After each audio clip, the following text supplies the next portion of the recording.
Hey, how's it going? I'm Sam Tinnesz. I am going to be hosting today. I'm so stoked that Spin has allowed us to do this here. It's going to be so awesome. Big shout out to Daniel. Um, but I'm Sam Tinnesz. I am an alternative artist and songwriter from Nashville, Tennessee. And I do mostly. I've worked a bunch with Ruel, who is kind of used on a ton of TV and film things, like movie trailers and TV shows. But I also worked with banners, and I have a feature on the new Kygo record called "Don't Give Up on Love." So that's pretty fun. And I was a writer at first, and then I kind of transitioned into being an artist. And with my artistry, I kind of found a couple songs that have gone viral. One being "Play with Fire," that's gotten almost 100 million streams. So I'm really stoked to be here doing this. I just want to give you a little background so you know who I am.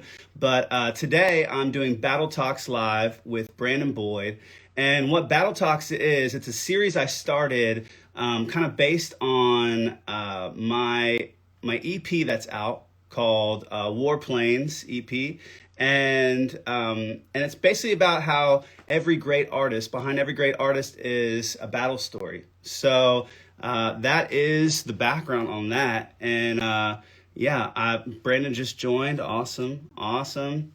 Well, I'm going to give a little bit of a shout out to Brandon and give you guys, some info on that. Brandon is the lead singer of Grammy nominated band Incubus, as you guys probably already know. But what you probably don't know is that they have sold 23 million records, and they've had huge hits with like Drive and Pardon Me and all sorts of songs. Wish You Were Here, that's another one I love. And they pretty much accomplish everything that a band dreams of accomplishing. Huge arena tours, been on late night TV shows. The guy is a legend. Honestly, when I was in a high school, I actually had a band, and we were basically trying to be Incubus. So this is pretty exciting for me too. I'm a huge fan of music. There is no mystery there. So I'm stoked. I'm gonna ask Brandon to join on here soon. So whenever you're ready, Brandon, you hop on here and let me know. Request to join, and I'll add you. Yeah, I know it's kind of wild being on here on Spin Magazine, huh? It's different, but I love it. It's really cool they let us do this. So this is just kind of giving more of a platform for what we're doing. It's so awesome. I'm looking on here. Okay, there we go. There's Brandon. I'm gonna go live with Brandon.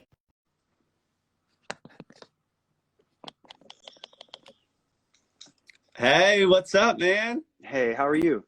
Good, good. Good morning. Good morning. Yeah, it's like 10 o'clock where you are, huh? Yeah, yeah, I've been Awesome. up since the butt crack of dawn, but it's still morning. Where are you? Yeah, are you an early riser? I'm in Nashville, I Tennessee.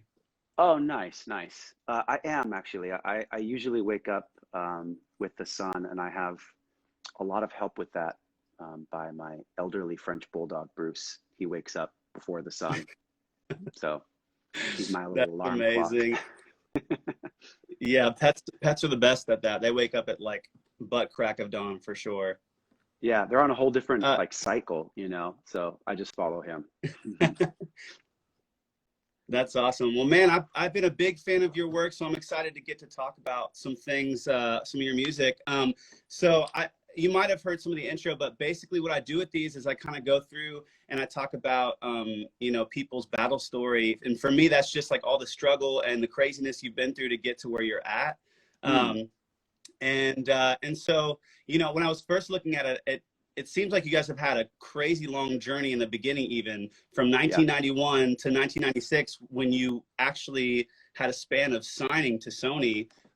Like, what were those early years like? Like, was that cutting your teeth? Were y'all in van and trailer, or like just driving your cars and just like staying in the same Yep. hotel room when you're touring and that kind of crap? Or like, Yeah, we did the full get in the van uh, thing. That was kind of almost like the ethos from the time we were young.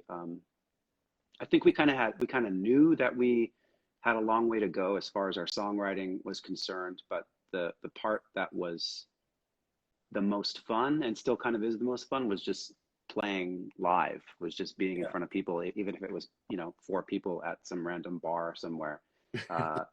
So we did that. We did that kind of ad nauseum for, you know, quite a few years before we even got into a tour bus. And then once we got into a tour bus, we were able to sleep a little bit more. You know, I think Yeah. it sounds like you kind of know the drill as well. But there, you know, Yeah. riding around and then driving ourselves around the country in a 15-passenger van with a trailer attached to it. I have mixed memories about it. I suppose mixed feelings in the memories about it. It was super fun, Yeah. super chaotic, and Yeah. really hard. Like really, really hard. So Where hard. you start to understand why most bands don't make it past that point, because it's like it's grueling and you don't get sleep, and you have to like rock paper scissors for who gets the bed in the hotel room. And sometimes 3 of you can fit in the bed, and you learn to snuggle with your best pal, you know what I mean? Like you just, yeah. So Yeah, we all miss snuggling right now, that's for sure. oh my god, so much. What, so when you first signed it in 96, like what did you feel like, oh my God, we made it, like this is the moment, or did you realize, whoa, we have a whole lot of ways to go? There was a sense of excitement about getting signed. Yeah. We actually knowingly turned down some like bigger record deals that were Wow. offered to us, um, and sought out a smaller label in what was then Immortal Records. Yeah. And so it was much less money, but it was a better deal for us in the long run. It was a little bit more like a development deal. So it basically had money in the budget for us to stay on tour. That's amazing. And we knew that the more we played, we would be kind of honing that skill, which was so important to us. But then we would also be, just by sheer numbers, by playing enough, we would eventually become like a better band. We felt like that was Yeah. an inevitability. So no, we didn't feel like we had like made it when we got signed. I think that I know that my understanding and my realization at that point when we actually signed the record deal was like, now the real work starts. Yeah. Um, I think a lot of young musicians can get kind of swept up in the excitement of merely getting signed, and because getting signed is, you know, it's a difficult uh, thing to do, you know, to get some Yeah. strange financial entity to believe in you enough that they're going to throw money at you and, you know, cross their fingers and hope that things go well. But Yeah. then after that, that's truly when the real work begins. So Yeah. we've always been down for the work part.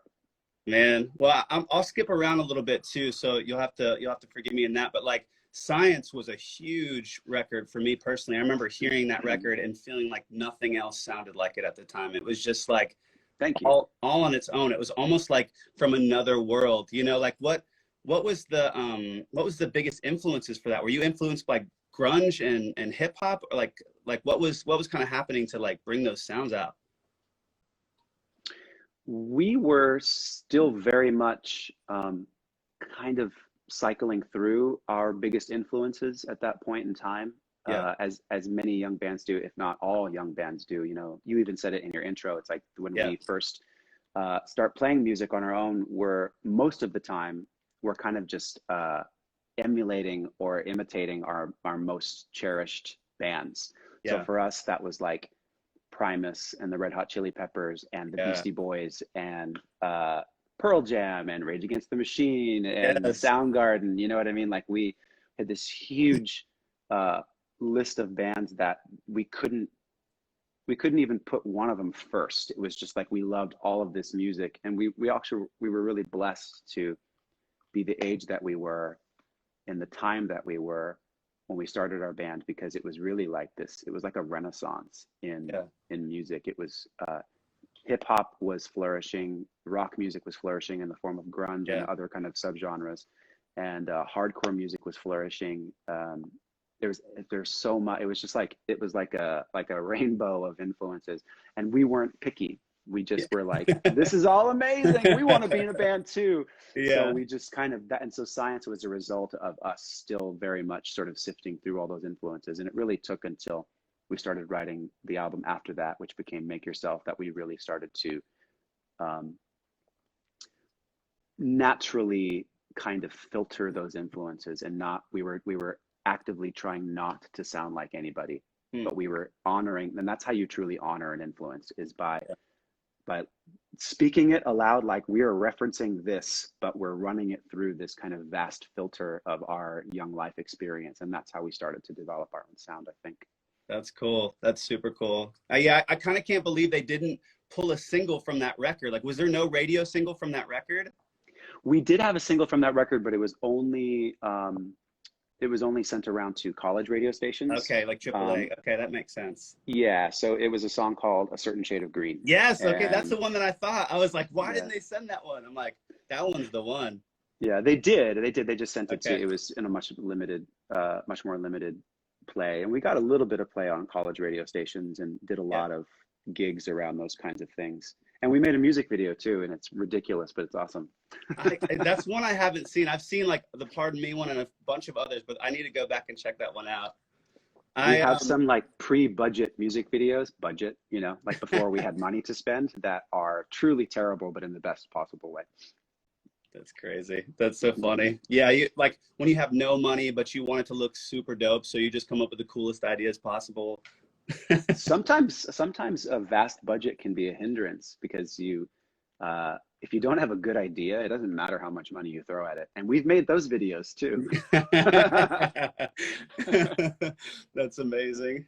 I was looking at this too. I'm like thinking about your voice. I'm like, no one else kind of sings like you. Like even from like the kind of like rappy stuff in Science to the more kind of sung out stuff and Make Yourself. Like, where did you like? What are your like your vocal influences? Like, who do you like love that are great singers to you? That's a really good question. It has changed over the years. It started from a particular place, when I knew that I wanted to be in a band, and when we started our band, I was very, very enamored of the way that people like Chris Cornell sang, and Mike Patton from Faith No More and Mr. Bungle was a big influence. Hmm. But I was also really inspired by a pretty large handful of female singers too. My Yeah. voice it kind of rides this middle tone between uh, what are classically male ranges, but then I can also drift into kind of what are more classically female ranges. So I've been Yeah. unconsciously attracted to a lot of female voices over the years, and some of which are like Bjork and PJ Harvey, and Yes. among many, many others. But those were pretty massive influences Yeah. on the way that I sing as well. You're so experimental with your tones. It's almost like you have an instrument and you're just finding more and more unique ways as you went along and made these records to use your Mm. instrument. And I just always love that about you as a vocalist. So great. Thank you. It's a funny thing, because I found myself uh, in a band with these are guys that I grew up with since I was a kid. Jose and I have known each other since we were in fourth grade, and we met Mikey in middle school, and all of us became close friends around our love of skating and surfing and art. Yeah. So we were already kind of banded together. So it was a very natural progression for us to start playing music together. And I think that the way that my voice has evolved over the years is, you know, in many ways, uh, a reaction to my influences, like we were talking about. But in a lot of ways too, it was a reaction to the kind of uh, prodigal, vast musicianship of the guys that I find myself in a band with. Mm. Michael and Ben and Jose and Chris, they're like crazy musicians. They're really wild technicians, Mm. and to a degree that I have a hard time even comprehending sometimes. So when I write music on my own with a guitar on the piano or drums, it's like I can do it, but it's a lot more rudimentary, and I can get some cool stuff out of it. And I've done some solo records and things like that. But the musicianship is definitely on a lower level, and that's okay. But so what I mean is, with my voice, and as it responds to the way that we write music together as Incubus, is it's almost like I'm reacting to uh, an alien landing a ship in my backyard, and I walk down and try and have a conversation with them. So forces me to To rise to an occasion that I otherwise yeah, would not have risen to. And yeah, on a good day, I really hope that the way that I interpret, Michael's guitar riffs with my melodies and lyrics, I hope that he's having a similar experience, and I yeah, think sometimes he does, where it's like he's surprised by what I present. He's like, I would never have thought to do that. And it's not because I'm the brightest bulb in the chandelier. It's just that I'm a highly like adaptive person. I can yeah, like, I can do the dance with him, which is fun. yeah. Well, I believe that. I believe that. When I was listening and kind of like researching before this whole interview, I noticed that like that something I didn't notice before, that you guys produced a good bit of the Make Yourself record by yourself. Is that true? Other than the Yeah. singles? Yeah. Yeah. That's wild. Well, we even like produced those songs as well. Yeah, We've worked with some amazing producers over the years. We've been really lucky between Scott Litt, who did Make Yourself, yeah, um, and Pieces of Morning View, to Brendan O'Brien, and Dave Sardi with our more recent album 8. These are all guys that were there. They're like at the top of the list for producing rock bands. We could yeah, not have asked for better guys to work with. But we have always been a band yeah. that's been very self-informed in that regard. We have very clear ideas of where we want things to go.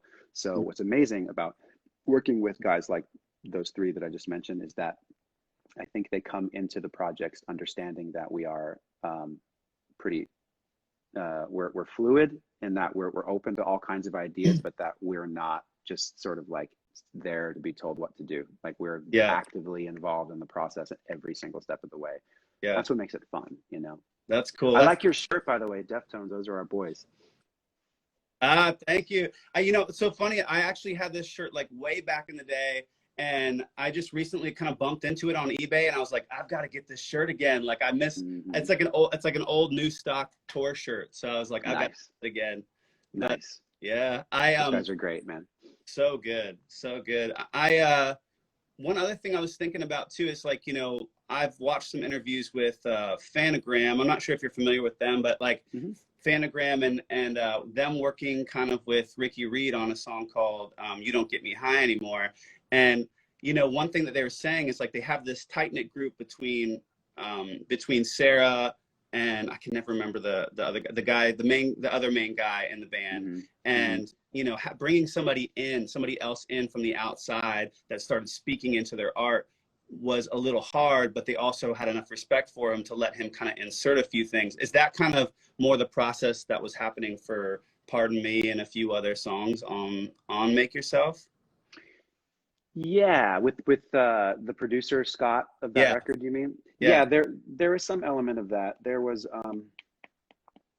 he the way that he produced was interesting because it was different than Josh. other producers we've worked with, in that it was never like, don't do that, do this. That's not Yeah, really how that's ever really worked with us. It's more like that moment right there. I really like that.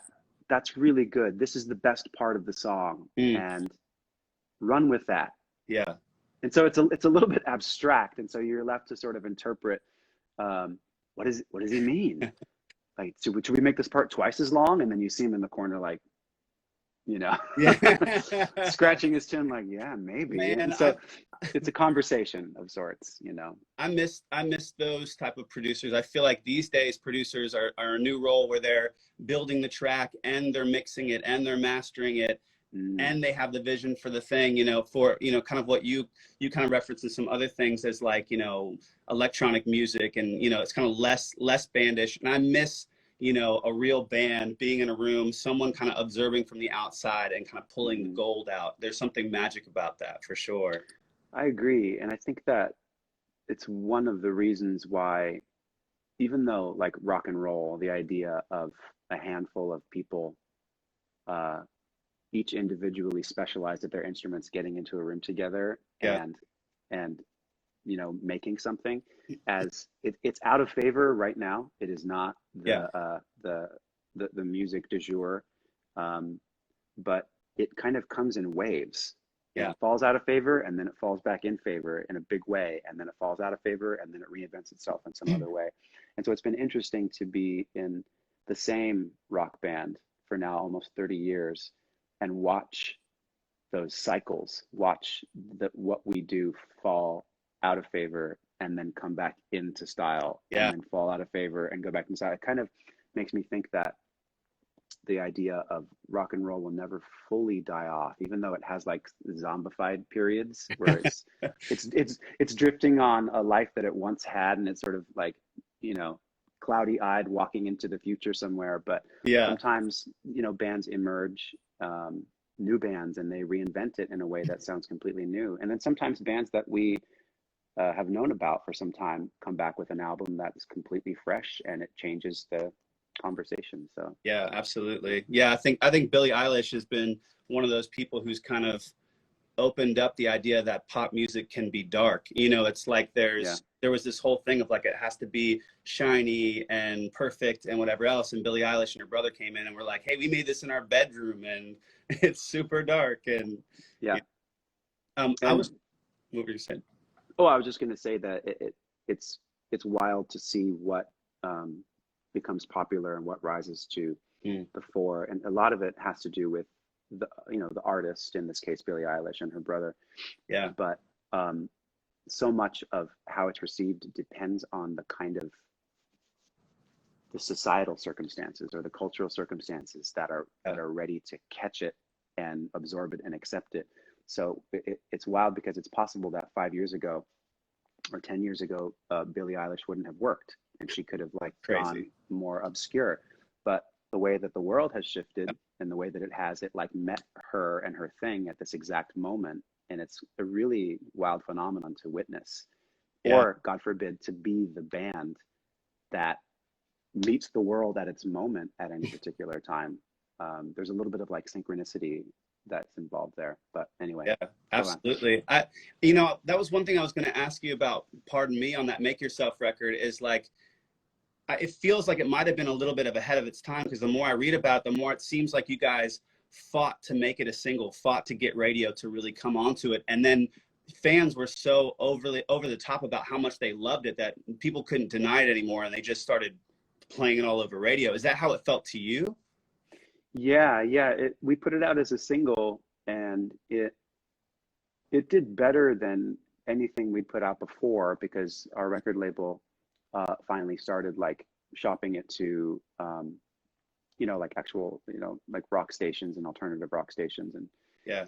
things like that. So it started getting a little bit more, but it was nothing really to write home about. And our plan was to just stay on tour. So our shows kept getting bigger. And that was part of the thing that Mm, started to inform some of the radio stations where I think that the thinking was there was a band that a lot of people are going to watch. So maybe we should listen to what they're doing. So they played it a little bit, but it wasn't until Mikey and I started to take that song in particular to radio stations physically. We would show up in the morning and to do like an interview, a morning interview on a local rock radio station while yeah. we were on tour, and then we would perform the song for them acoustic. And I think that by performing it acoustic, it kind of showed the song. We played it, you know, as it exists, it just didn't have drums and Yeah. backing instruments. It was just a guitar and a vocal. But I think it showed those radio programmers what the song was at its core. Maybe there was more substance to it than they had been able to see in the album version. I don't know. But then at that point, the Yeah. album version Yeah. started to get picked up, and it got played a lot, which is awesome. I feel like there's something spiritual in a moment where you're with the two people performing the song and you're the audience and you get to experience that song in real life. It's different than just pressing play on a Yeah, CD or streaming it. So they probably were just feeling like just the power of the music that you guys were making. I mean, that's a cool story. I didn't know that you guys were doing like kind of a radio tour and that's what kind of pushed it over the edge. That's cool. well, we were on tour properly. We were playing every night, and we would show up in the mornings, sometimes at ungodly hours, and Dang, perform a couple of songs. So we were doing like we were doing multiples a day. And speaking of like dang. battle stories, that was a period of time that was fun and exciting, but it was also really scary because I don't think any of us had ever experienced actual like fatigue like that, you know. Mm. It's really a young man's game or a young person's game, Yeah, because it's true. if they asked us to do the same thing, to do like 12 shows a week now, I'm like, no, that hurts too much. That hurts my body too much. But when you're, you know, when you're 22, 23 years old, you're kind of like, oh, that's gonna suck. Let's do it. You know, yeah, all this like spikes in you still. That's so Um, true. That's so true. but it was hard. It was really hard. Like there were periods of time where uh, you just you're so underslept that, and the only place or time to take a nap is like under the drum riser with earplugs in.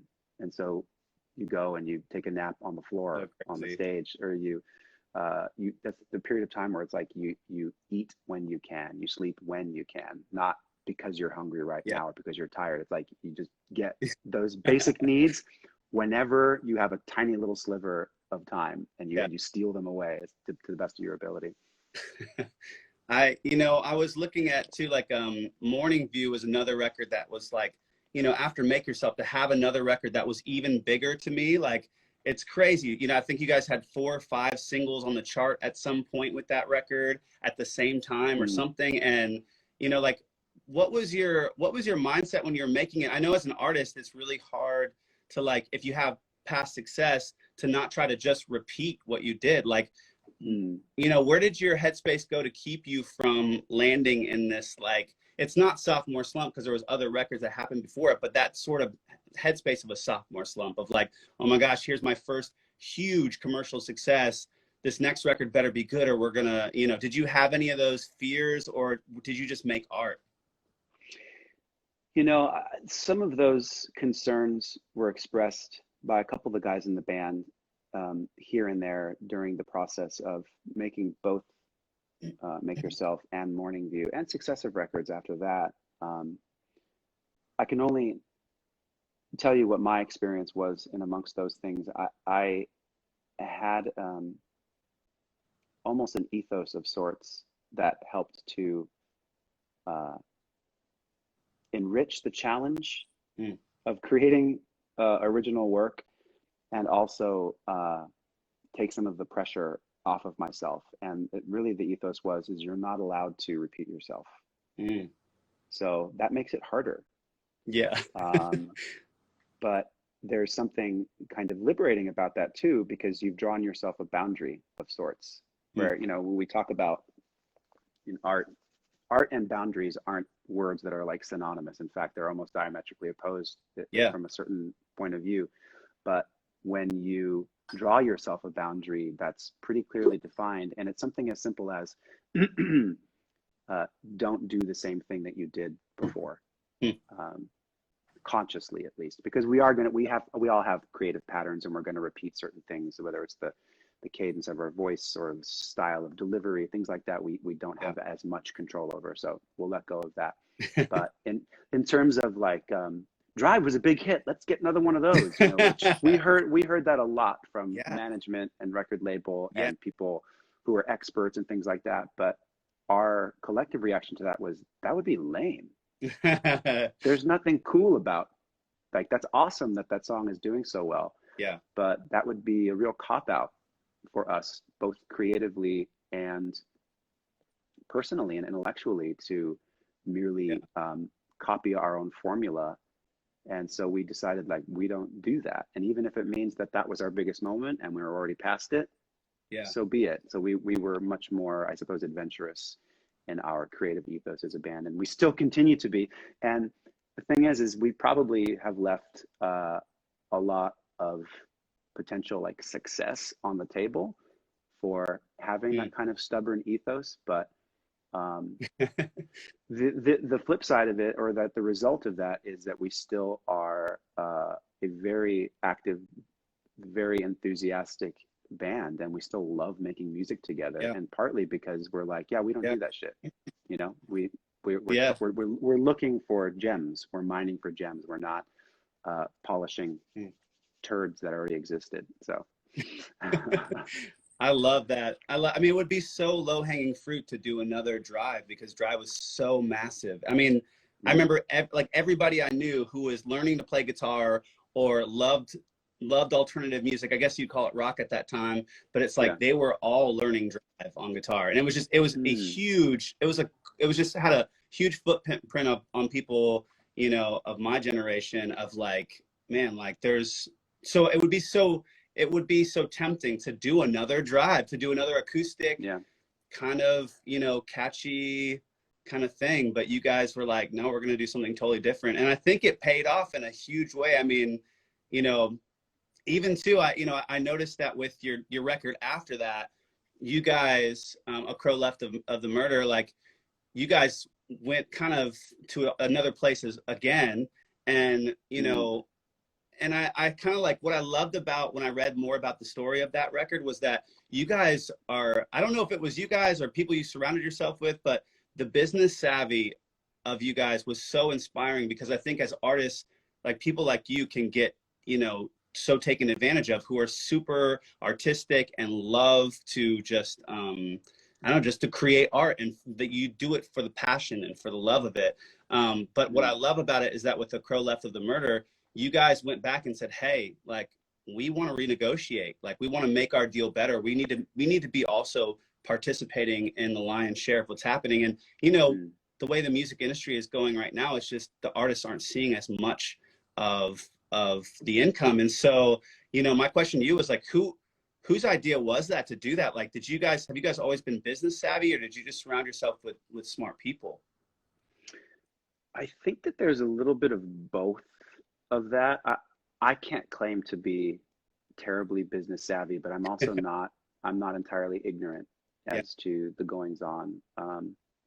Because from a certain from a certain perspective, it isn't rocket science, Mm, the business side of the record industry or yeah. any sort of entertainment industry for that matter, but it is loaded with really exotic legal language that is sort of meant to intimidate people from Yeah. really understanding the elements of the deals that they sign, and that's why you hear story after story. In fact, it's more commonplace than not to hear horror stories about the kind of deal that people get. Yeah. And it's one of the reasons why today we're an independent band. Um, and it's there are some wonderful things about the music industry of the past and the present. I have to offer that caveat because Yeah. we are a band that benefited mightily from that older record industry paradigm, Yeah. but it wasn't without some very hard fought battles in amongst all of that. So when things were going really, really well, um, we celebrated those triumphs with our record industry partners. But then there were moments when we could start to see some of the places where our record industry partners were starting to take advantage of us and started to take advantage of our kind of like glossy-eyed creative naivete, and we wanted to just protect ourselves. And there was a certain element of fairness that started to get kind of thrown out the window. So Yeah. you are correct in assuming that we did surround ourselves with some very capable people in the form of manager or Yeah. legal representation. But then we also made a point to educate ourselves from at least some modicum of education around what was Yeah. happening. And we made some very key strategic decisions that allowed us to be both creative and perform, and in some instances, creatively finance what would potentially be like litigation. You know what I mean? Yeah. And Yeah. Yeah. and there were certain instances where we actually combined all of them together, and we ended up benefiting in certain respects as a result of being able to see like in 360 degrees. So Yeah. to any sort of younger musicians out there, or people on their way up, I think that it's you can get too lost in the kind of left brain analytical legal jargon around the record industry, and you can become too business Yeah. savvy, and you can kind of lose sight of why you're there in the first place, which is to be creative and to make music and to make art.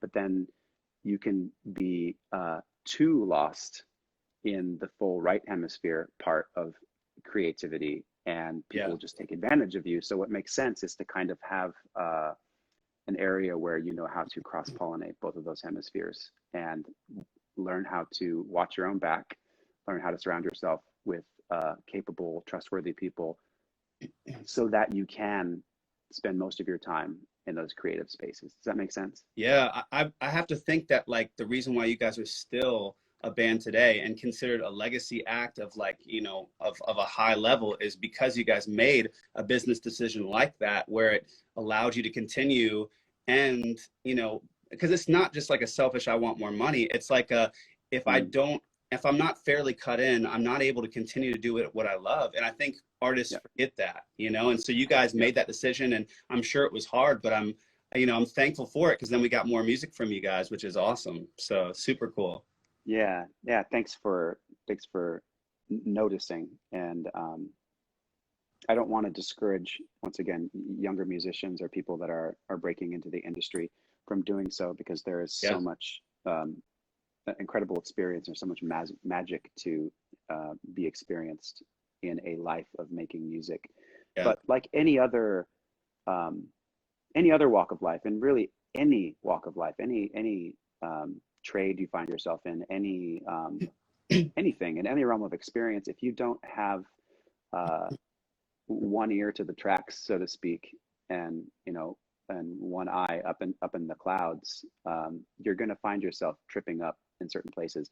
And Mm. it's not as if we didn't make a handful of mistakes on our own, and sometimes Yeah. continue to. But I think that there are certain practices and behaviors that people can employ on a day-to-day basis that can help mitigate some of the just life's risks. Life is a Yeah. little bit like wandering through a garden where every once in a while there's a landmine. So Yeah. when you can appreciate the garden, but if you don't have one eye on the floor, sometimes like you'll just step Yeah. on something that's going to blow up in front of you. So Yeah. Then all the beauty's gone. That makes so much sense. yeah, I'll dive back into some more music for the fans. You know, when I listened to Megalomaniac, that was such a cool turn from Morning View. You know, it's like I love the return of like the harder, like more sciencey kind of rock thing. And yeah. you know, was it this is kind of part of that song, but was it hard going through the controversy of people attaching it to a presidency and a political Hmm. thing? Was that hard even in that time before? I think that was probably before Twitter and before, Hmm. a lot of this Hmm. social media craziness. Like, were you expecting that reaction when you put this song out? No, I was not, and I think that for the most part, like the people who were already aware of our band, which at that point was, a lot of people, which is so amazing. Yeah. I think that they just enjoyed the song. It was really the the reaction from a kind of political politically reactionary point of view was definitely a smaller subset of people, but people were very quick to associate it with the Bush presidency, and probably in no small part because we made a music video with this amazing director, Floria Sigismondi, um, where it was pretty overtly attacking the Bush administration and his ties to big oil and Yeah. that kind of addictive consumption of that, Yeah. that whole idea. So, but we were still, I'm still a very idealistic person. Um, and I was probably the same level of idealism then, but with a little less perspective. Mm.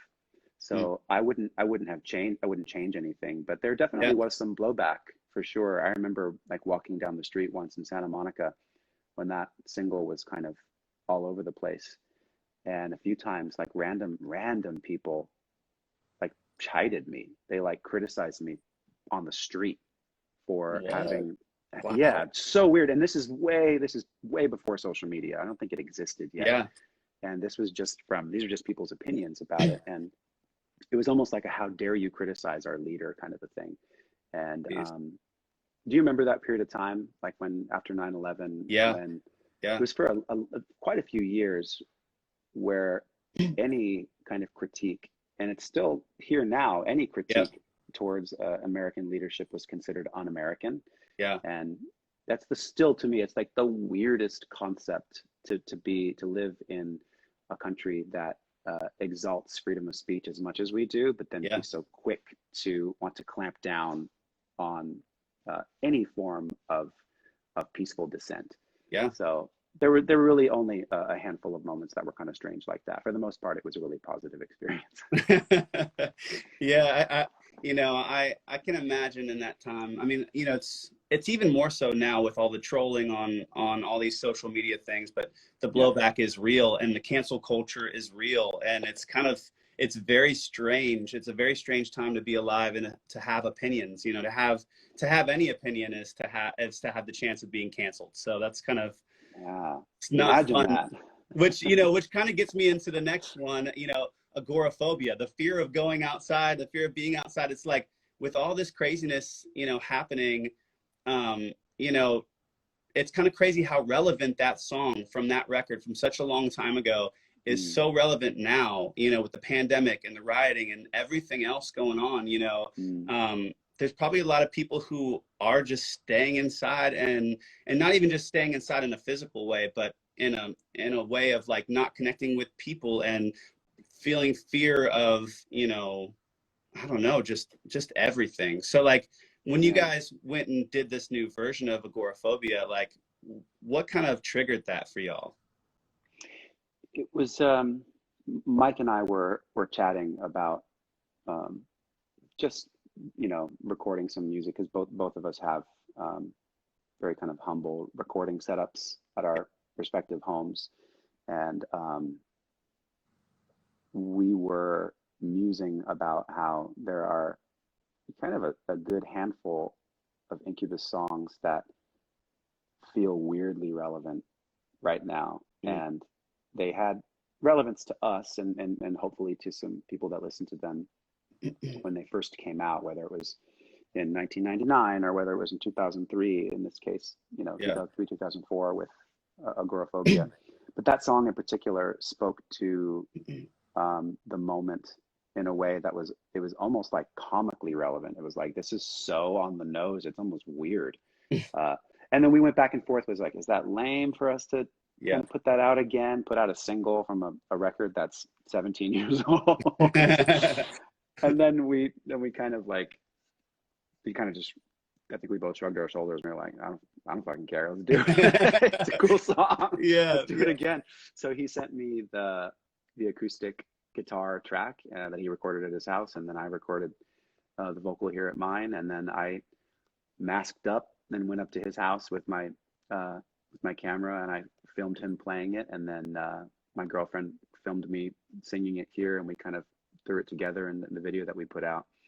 And yeah, it's interesting because the song was never encouraging a collective agoraphobia. It was more expressing, I suppose, a sentiment that we were feeling around that period of time in 2003, 2004, that has now reemerged, but in a um, much more dramatic way.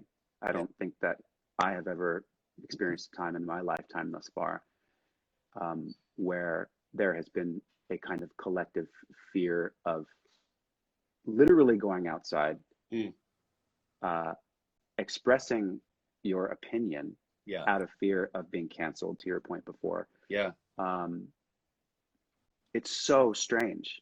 It almost has rings of a sort of like a fictional dystopia that we've all been reading about and seeing movies about. And then Yeah. all of a sudden you start to ask yourself like, oh my God, were these movies just predicting the future, or is this art imitating life, or vice versa? It's For such a real. strange time. We will be uh, talking about, arguing about, and making movies about and writing books about this period of time that we are all living through right now for the next 100 years.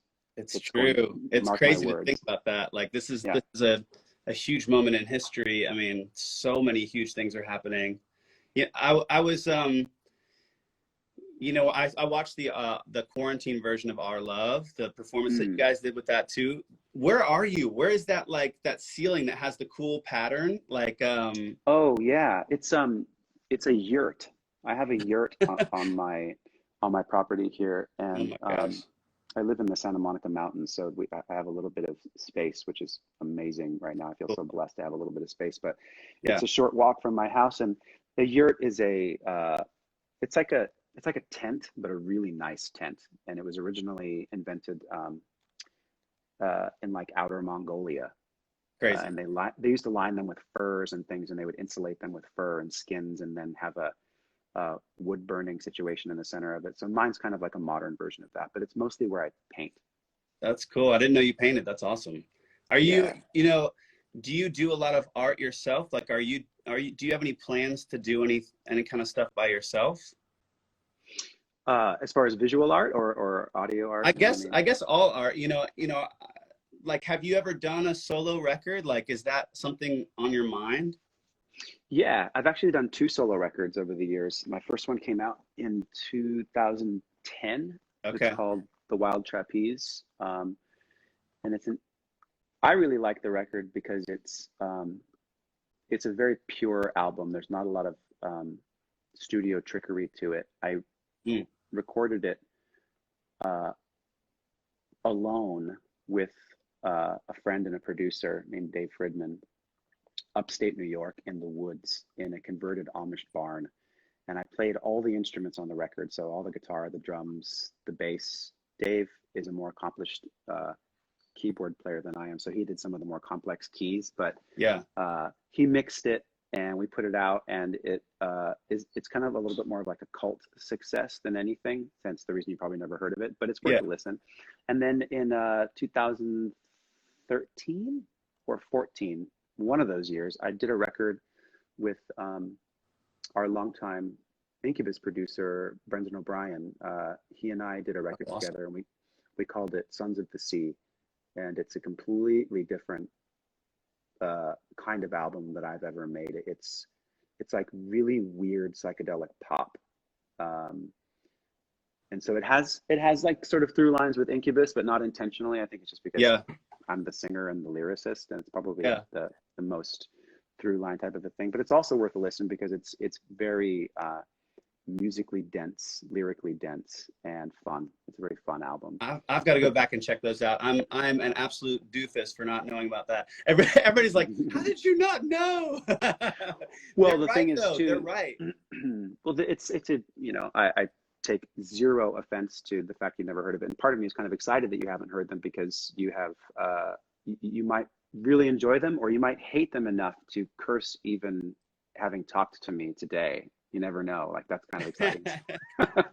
But yeah, they also, the most recent one, Sons of the Sea, uh, I put it out independently, and that allows me to keep a large level of control over it, which Yeah. creatively as an independent artist is really important to me. But it severely limits its reach because I don't have like the financial might of a big record label.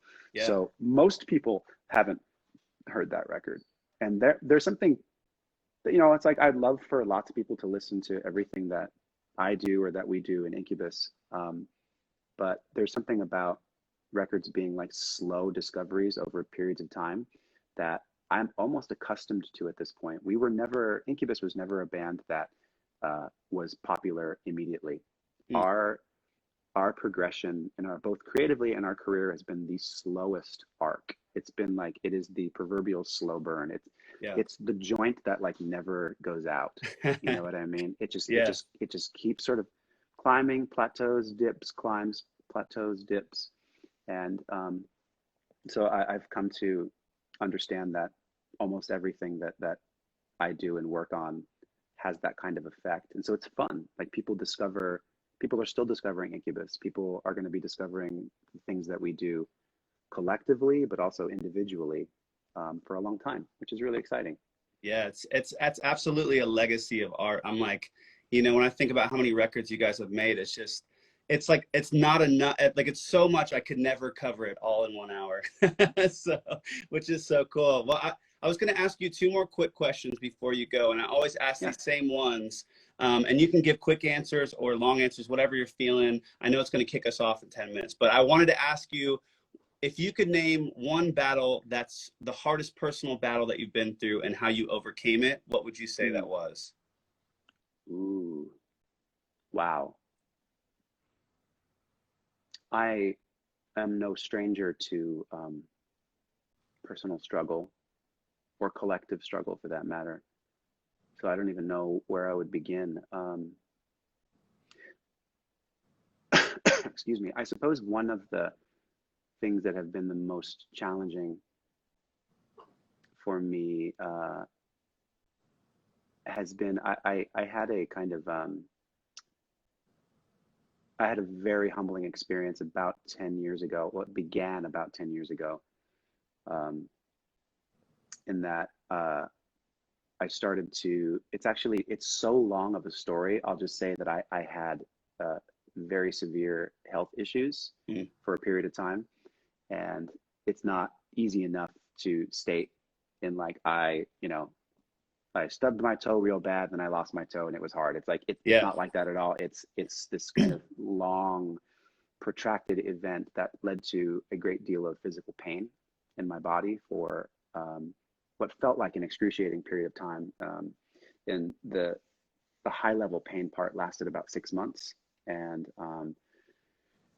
every doctor in modern medicine on the West Coast felt like they were in the hospital with me and nobody could diagnose me. It was a very Jeez. strange, frightening thing. And so I went through a long period of having to accept certain things, and it was around mortality and certain ways things were going in my life and my relationship to, most notably, myself, but then also my relationship to the people that were closest to me in my life, so on and so on and so on. Like I said, it's kind of Yeah. a long-winded story. I will just say, though, that having emerged on the other side of that experience, um, gave me a kind of perspective that I still to this day cherish.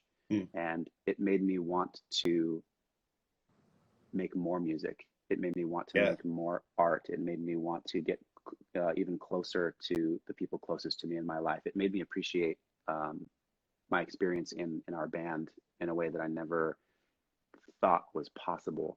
So, because there was a period of time, without getting too dramatic, where I wasn't certain if I was like dying because the pain was so intense for Wow. such a long period of time, Wow. that I had to kind of like, I had to reckon with certain things. Mm. And but in retrospect, it was a really beautiful experience because pain can be so uh, incredibly informative, Yeah. if and not just in your body's intelligence telling you where something is going wrong. Pain can inform some amazing kind of spiritual breakthroughs, Yeah. or almost like metaphysical breakthroughs in the way that you perceive the world. So that was the takeaway. Oh, wow. I love that. I feel that for sure. That's pretty great. Um, and then the second question I always ask, which we've kind of covered some of it, but, as an artist and, in your career, what would you say is your biggest battle that you faced in your career and how did you overcome that? Interesting. I honestly don't know how to answer that question in the same respect. Yeah. These are big questions you're asking, and Yeah. Yeah. I appreciate that you're asking them because uh, they're worthy of conversation, and they're worth digging into. But the biggest battle I faced in my career, um, I suppose, once again, that in our career there's any number of seemingly insurmountable mountains that we have surmounted. We've climbed to the top of Yeah. and gotten incredible views once we were up there. But I think one of the things that's been the most challenging has been, uh, once again, a kind of a battle of self and of self-perception, and being able to battle one's own personal demons, whether they are psychological or chemical Mm. or egoically based, or any number of those things. Yeah. And so in my own career, I think that um, keeping my ego in check. Mm.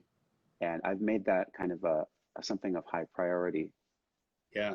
where I've chosen to continually humble myself and reach out towards kinds of information, kinds of literature, and kinds of teachers that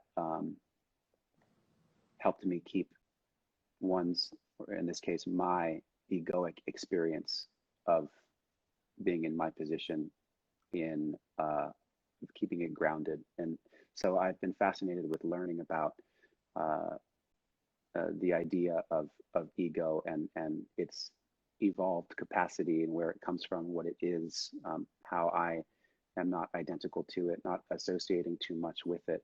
And it's no small feat being the singer in a big stinky rock band to try and keep your own ego in check. Yeah. Because we can, and it's happened to the best of us, you know, we can so easily get kind of swept up in the intoxicating roar of the crowd and think like, I must be amazing. They're all cheering for me, you know, but there's so much toxic danger in that, in resting in that place. So what I've been learning to do, and it's a process, you know, what I've been learning to do over the years is to enjoy those moments when they're there, but then kind of see them for what they are, to step into the role when it's the time and place to do so, and then step back from it when it's time to do so, because you can't walk from the stage in front of 20,000 people into line at your local coffee shop and expect the same treatment. You know, it just doesn't work. And if the things that we're doing, whether they're creative or in any walk of life, if they don't lead to a bigger, more enriched understanding of our lives, then they're kind of for naught. You know what I mean? So it almost doesn't matter what you do, whether you're the president, or whether you're a big rock star or a big actor, or you're a woodworker, or you're a gardener. It's like any walk of life. It's like if they're not helping to enrich our understanding of our place in the world, then they're kind of it's just masturbatory, and it's like you're wasting your time. You know, does that make sense? Man, I love that. I love that. I love hearing that from you too. It's cool to talk to you at a place that you're at, where you've had so many years of doing what you love and what you're passionate about in the way that you've done it, you know, and still kind of maintain that headspace is a beautiful thing, man. I like, props to you. And I'm sure you've had to do a lot of soul searching and digging to find the gold that you're pulling out right now. So I appreciate you sharing that wisdom with all of us, because even for me, kind of, you know, getting started and all this stuff, I love hearing that, because it is a battle to fight your ego. And, you know, if you're not learning on your way through all this, you're going to turn into a monster, and that's not what we want. So that's so true. And thank you for summing it up like that, because that is really the core message of what I was trying to say. I can kind of drift off into the clouds sometimes, but you summed it up quite nicely. Thank you. You have a way with words, man. I am definitely a huge fan of what you do, and I'm excited to hear more music, whether it's from Incubus or yourself. I'm stoked. I'm going to go back and listen to everything I haven't heard. I love all you people down here giving me grief, because that just means the passion and the love for you is real. So I love it. It's amazing. But Brandon, thank you so much, man, for being on here with me and taking time on a Saturday to do this. This is awesome. It's my pleasure. Thank you too. Nice to meet you, man. Yeah, good to meet you. All right. I'll see you around. See ya. Take care. Bye. Bye.